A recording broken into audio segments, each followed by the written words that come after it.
சரி சார். பாத்துக்கங்க. அத வேற ஞாபகப்படுத்திட்டீங்க. நெஞ்சமெல்லாம் பொண்ணா இருக்கு தம்பி. அதெல்லாம் விக்க மாட்டாங்க. இல்ல இல்ல இல்ல அவன் விக்க மாட்டான். நான் வித்து ஒரு நாள் வாங்கி அழுவான், நீங்க விப்பீங்க. படிச்ச படிப்பு வந்து புடிச்சு படிக்கல சார். ஆம். இன்ஜினியரிங் முடிச்சு ஒரு 2-3 இயர்ஸ் கழிச்சு தான் ஓஹோ நம்ம இன்ஜினியர் இல்ல பழகுது, நம்ம தெரியாம தூக்கி போய் தள்ளிட்டு இருக்காங்க. பார்த்தாலே தெரிகிறது. தெரிகிறதா? ஷிஃப்ட் பேசிஸ் ஒர்க் வந்து எனக்கு பிடிக்காது சார். அது ஒரு எந்திரத்தனமான வாழ்க்கை. என் வாழ்க்கையை நான் வாழ முடியாது சார். ஐயா அதுக்கு என்னப்பா பண்ண சொல்ற?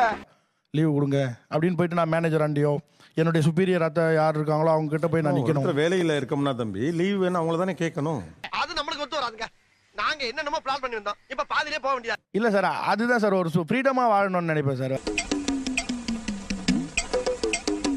பிசினஸ் போக மாட்டேன், வந்து ஒர்க்கர் போட்டு அனுப்பிச்சு விட்டு நான் அவனுக்கு பேமெண்ட் கொடுத்துருவேன்.